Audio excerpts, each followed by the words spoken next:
In a move that's already sparking a flurry of conversation across Hollywood and film circles alike, Johnny Depp is set to make a dramatic return to the big screen, this time in one of his most provocative roles yet. In legendary director Terry Gilliam's upcoming apocalyptic fantasy Carnival at the End of Days, Depp will portray none other than Satan himself. But this isn't the stereotypical horned villain of traditional lore. Instead, Gilliam's film dares to challenge the paradigm by casting Satan as a surprisingly sympathetic figure, one who rises not to condemn humanity, but to save it from divine destruction. The project is already being billed as a surrealist masterpiece in the making, combining Gilliam's signature visual storytelling with rich philosophical themes.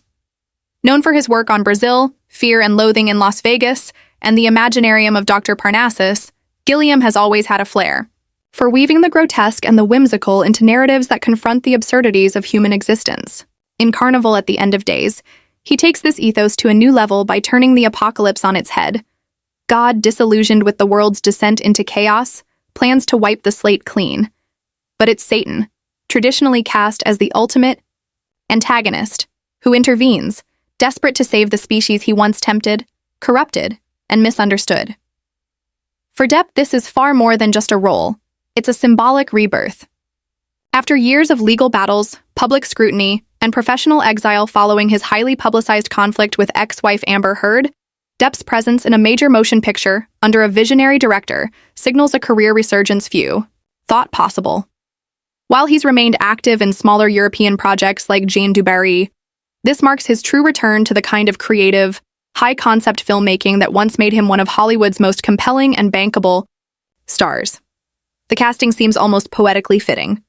Depp has built his career playing outsiders, characters who live on the margins of society, who defy conventional morality, and who often blur the line between hero and villain.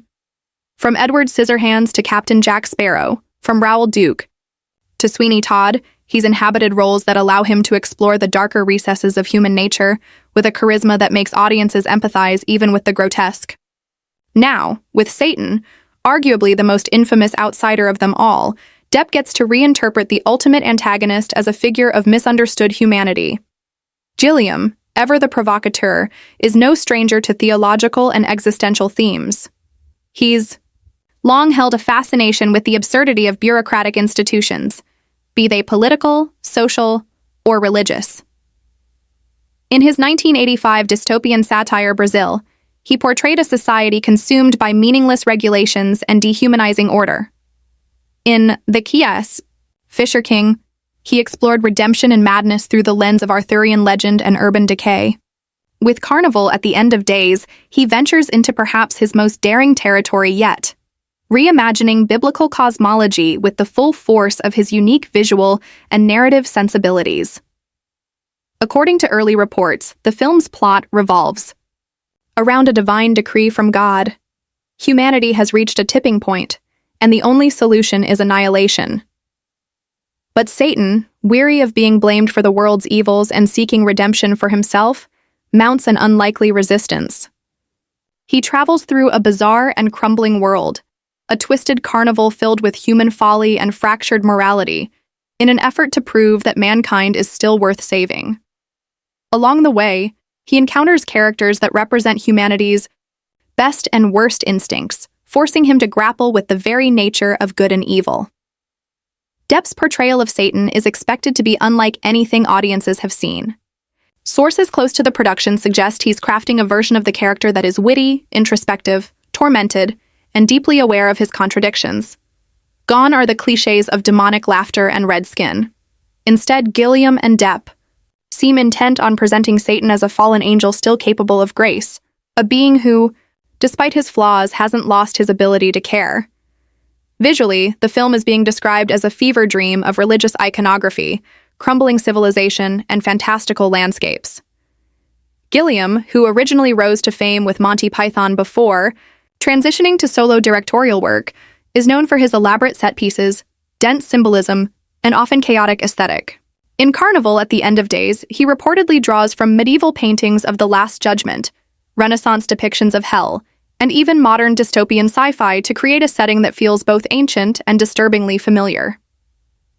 The casting of Depp is also drawing attention for its metaphorical weight.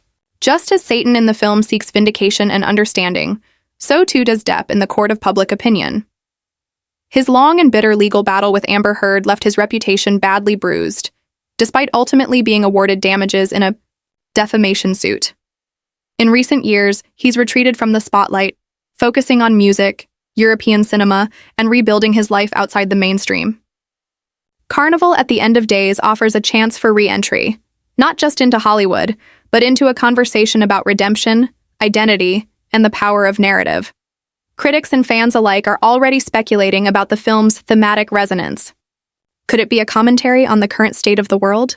With rising political tensions, climate catastrophe, and social fragmentation, it's not hard to imagine a god growing weary of humanity. In that light, Satan's quest to preserve the human race becomes a compelling, if ironic, mirror to our own collective struggle for survival. What does it say when the devil is the only one who still believes in us? Adding to the excitement is the fact that Carnival at the End of Days will likely feature a supporting cast of equally dynamic actors, though full casting details have not yet been released. Gilliam's films are known for their eclectic ensembles, and the director has a long history of drawing out memorable performances from both Hollywood legends and quirky newcomers. If history is any guide, this will be no exception.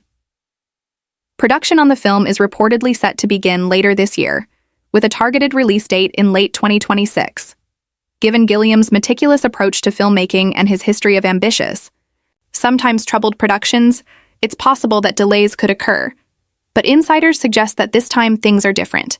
The script is locked, financing is secure, and Depp is fully committed. From a cinematic standpoint, Carnival at the End of Days could mark a turning point not just for Depp, but for Gilliam as well. Now in his early 80s, the director has faced significant obstacles in recent years, including failed projects, health issues, and battles with studios. This film might represent his swan song, a final, unrestrained burst of creativity that brings together the themes he's explored throughout his life into one dazzling, chaotic, unforgettable story. And then there's the cultural angle. In a time when traditional narratives are constantly being challenged and reimagined, Carnival at the End of Days feels particularly timely. Casting Satan as a redeemer rather than a destroyer invites viewers to confront uncomfortable questions about morality, authority, and personal responsibility. It blurs the lines between villain and hero, sinner and savior, reminding us that perhaps the most dangerous force isn't the devil we know, but the stories we unquestioningly accept. Anticipation builds. One thing is clear. This isn't just another comeback for Johnny Depp. It's a transformation.